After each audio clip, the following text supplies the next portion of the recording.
ikaze mu muhisemo gukurikirana promosiyo y'umunsi ndetse nanabashimira cyane mwe mudahwema kudukurikirana umunsi ku wundi. Reka ariko nanone n'ikaze byihariye ku bantu bagiye kudukurikirana ku nshuro ya mbere. Yes, tubahaye ikaze n'ukuri, ndabizi ko muraza kubikunda kandi mukabikundisha n'abandi. Ndetse nzi neza ko nyuma y'iyi promosiyo mugiye gukurikirana mutazigera muhwema kongera kudukurikirana umunsi ku wundi, kubera ko tubagezeho ibintu by'ingenzi, ibintu byiza, ibintu byafasha mu buzima bwanyu bwa buri munsi. Yes, reka umbwire ngo rero nucikwe. Ese niki tuvana mu gushaka kwigana abandi? Ubundi se buriya ni ngombwa kwigana cyangwa tujye dushishikazwa no gukora ibyacu? Yes, ibyo ni ibibazo ndi kwibaza, ariko nawe ushobora kwibaza. Gusa igitangaje ni uko mu kanya gato twembi turaba tumaze kubona ibisubizo byabyo. Reka nkubwire ngo ntago kwigana byanze, ariko kandi nta nubwo mbikwangishije. Gusa tujye tumenya ko kwigana bigira imimaro ibiri itandukanye. Iyo mimaro mvuga rero ntabwo ari kwa kundi umuntu avuga ngo ni ikintu iki n'iki ndabyuba cyangwa se ni ikintu runaka ndaba muremure. Oya, ntabwo nshaka ko bifata muri ubwo buryo. Icyo mvuga nge ni ikihe rero? Nuko kwigana atari byiza, ariko kandi burya si na bibi. Kugira bibe byiza cyangwa bibi ni wowe ubwawe ubihitamo ku giti cyawe. Ndabizi uhise utangira kwibaza uti si ibi ni ibiki azanye, ni ibiki ari kuvuga, ati kwigana si byiza ariko nanone kwigana si bibi. Tuza, niyo mpamvu nakubwiye ngo ndahari ku bwawe. Wikigora kuko ufite amahirwe yo kuba wabimenya ndetse no gusubizwa n'ibibazo byose uhise wibaza. Reka mwibutse ko iyi promosiyo tuyikugezaho nyuma y'uko tuba twakugejeho ibindi bintu bitandukanye, yaba inkuru, ibiganiro cyangwa se ubusobanuro bw'amazina. Yes, hanyuma rero nakubwira ngo ujye uyikurikirana kuko ni promosiyo nziza cyane, cyangwa se bonus niko njya mbyita, yagufasha mu buzima bwawe bwa buri munsi. Ubushize nari nababwiye kuri promosiyo y'ibintu byagufasha kubaho uri umuntu usobanutse mu buzima bwawe bwose. Niba wowe ukurikiye promosiyo utarigeze ubona iyo ngiyo, nagushishikariza kuyireba cyangwa se kuyikurikirana kubera ko ni promosiyo nziza cyane yagufasha, kuko nk'uko ibivuga yagufasha kubaho mu buzima bwawe bwose uri umuntu usobanutse. Hanyuma kandi ntabwo ari yonyine, hari n'indi duheruka kubagezaho iyo twavugaga ku kintu dukura mu byo turirira. Twabonye ko ibyo turirana ari iby'abandi baririra. Yes, byari bishatse kunshangaho gato kandi ari njye wabibagejejeho. Ibyo turirana ni iby'abandi baririra. Ibyo byose rero cyangwa se izo promosiyo zose niba utarazikurikiranye nakubwira ngo uzishake uzikurikirane, kuko ni promosiyo z'ingenzi zagufasha mu buzima bwawe bwa buri munsi. Naho zagucikiye ziracyari kuri YouTube channel yacu ariyo Name Secrets, wagerageza kuzikurikirana kugira ngo zibashe kugufasha. Reka twikomereze na promosiyo yacu y'umunsi. Sinigeze mbabwira izina ryayo nyitangira, ariko bitewe n'ibyo maze kubagezaho, bitewe n'uko natangiye mbabwira, ndakeka nawe ubwawe ushobora kuba wakikuriramo izina.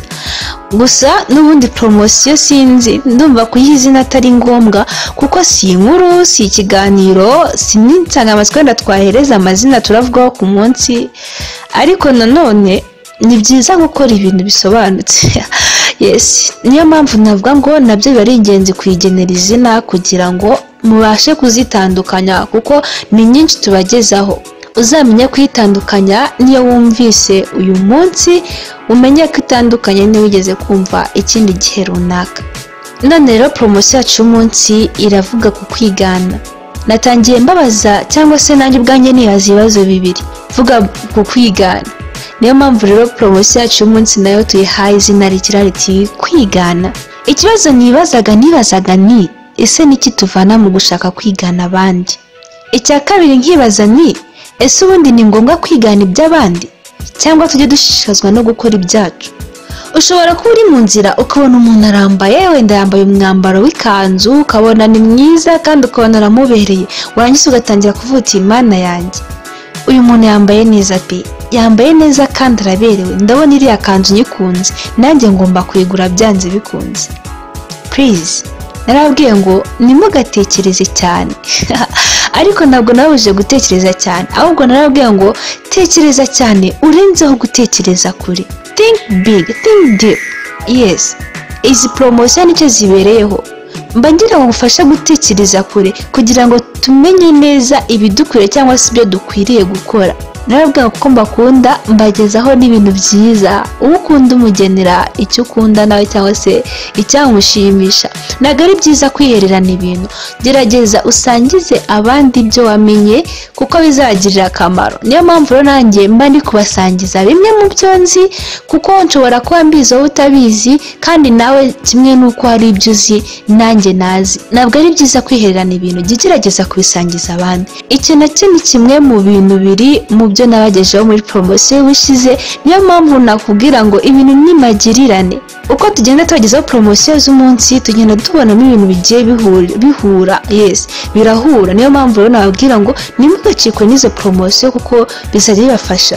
Reka dukomeze ku byo twari dutangiye kuvugaho. Umuntu ashobora kukubona wambaye gutyo nk'uko nari mbabwiye, kubona wambaye ikanzu akavuga ngo uraberewe. Nibyo koko uraberewe, nawe akaba yifuje rero kuba yakambara iyo kanzu cyangwa se kuba yayigura kugira ngo aberwe.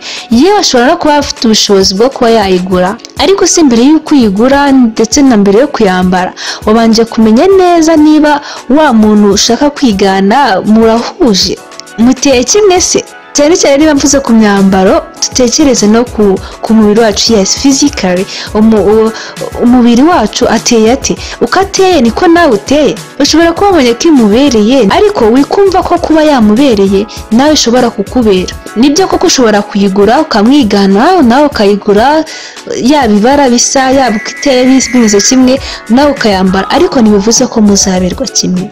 Tekereza kuri, menya neza ko ashobora kuberwa n'ikanzu ariko wowe ukaberwa n'ipantaro. Muri cya gihe uri gufata umwanya wawe ukawupfusha ubusa cyangwa se ugafata amafaranga ukayapfusha ubusa ugura ya kanzu, ushobora kujya gushakamo ipantaro, kuko ushobora gusanga ariyo urambara ikakubera kurusha uko wari kuberwa na ya kanzu. Ndetse nawe ushobora kujya mu nzira undi muntu runaka akakubona akavuga ngo uriya muntu araberewe. Think big, think deep. Reka tube tuvuye ku myambarire. Burya abantu tujya duterana cyangwa se twahuriye ahantu hari abantu benshi, ugasanga turimo turaganira ku bintu bisekeje. Guseka ni byiza. Abenshi bajya banavuga guseka byongera iminsi yo kubaho. Sinzi koko niba ari byo, reka nabyo wenda tuzabivugaho ubutaha, ariko reka nkubwire, igihe uri kumwe n'abantu benshi ushobora kubona mugenzi wawe asetse agaseka kuko byimazeyo, ukabona biramubereye, ukabona koko birashimishije ku isura ye, ukabona koko birashimishije kuba ari guseka gutyo biramubereye. Nawe ugahita uvuga reka nanjye njye nseka gutya, reka nanjye njya mba nateranye n'abantu njye nseka gutya, nanjye bishobora kumbera. Simbyanze, sinanze ko wishima, ariko se kuko nawe birakubera guseka gutyo. Banza umenye neza kuberwa no guseka cyangwa uberwa no kumwenyura. Ashobora kuberwa no guseka ariko wowe ukaberwa no kumwenyura. Wishaka kumwigana rero, gerageza ukore wowe bikubera kuko nawe afite ibimubera. Wavuga iki se kuko uzi gucuranga ariko udashaka gukoresha impano yawe? Ugasanga ubonye umuntu ari kuririmba cyangwa se uramwumvishe, warangiza ukavuga uti mbega umuntu uririmba neza, uyu muntu afite ijwi ryiza, umuntu aririmba neza, nanjye byanze bikunze ngomba kuririmba. Ese ubundi iryo si ishyari? Kuri promosiyo y'ubushize twari twavuze nanone ku kintu kijyanye n'ishyari. Promosiyo twaganiraho ku bintu tuvuga ku bintu turirana dusanga ko ari by'abandi baririra, twari twabonyemo ku kintu kijyanye n'ishyari. None hano naho ndumva neza wabuzanye n'ibintu by'ishyari. Sinanze ko nako kuririmba bimenya, ariko ushobora gusanga utari talented, ushobora gusanga udafite impano yo kuririmba, ariko mu by'ukuri ufite iyo gucuranga. Kuki udatekereza kuri ya mpano yawe yo gucuranga, ahubwo ngo wumve ko uwo muntu uzi kuririmba azakenera umuntu umucurangira, hanyuma ucurange nawe aririmbe. Wikumva ko kuririmba ari kampara. Sinanze kubyigana, ariko byigana none igihe ubona kuri talented, igihe ubona ko wumva nawe ufite n'impano, igihe wumva ko nawe wabishobora. Ariko niba ubona ko bidashoboka cyangwa wumva utabyiyumvamo, ntabwo ari ngombwa kubihatiriza. Ashobora kuzajya hariya akaririmbira abandi mu bantu benshi muri public bakishima, ndetse ukabona ni byiza koko, ariko nawe ushobora gusanga wifitemo impano yo gusetsa. Ushobora gusanga yaririmbira bakishima, ndetse n'abajya imbere yabo ukabatera story ukabasetsa bakishima. Mu cyimbo wakagiye kwigana iza ndirimbo cyangwa se kwa kuririmba kwa muntu, ugasanga uri kubarambira ndetse bamwe bari kwijujutira. Think big, think deep. Of course kwigana wateye imbere bishobora kugufasha nawe gutera imbere, ariko banza ugenzure neza, utekereze kure, umenye niba numwigana nawe uzatera imbere cyangwa se utazapfusha igihe cyawe ubusa bikarangira n'ubundi udateye imbere nkawe. Impamvu ni iyihe rero? Ashobora kuba afite ibyatumye atera imbere, yaragiye aratekereza kure, abona ibyamuteza imbere ndetse arabikora, arabikurikiza, bishyiramo imbaraga, hanyuma nyine atera imbere. Banza umenye ngo wowe ibyo ushaka kwigana bizagufasha gutera imbere, cyangwa se bimwe ufite tumwe duke wowe wifite mu bwawe nitwo wakubakiraho warangiza ukabasha kuba wadukura tukagufasha gutera imbere.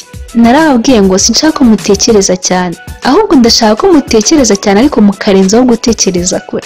Rero shyira imbaraga mu byo ukora cyangwa se mu byo wifitemo ubwawe kugira ngo nawe bigufashe gutera imbere nk'uko mugenzi wawe yateye imbere.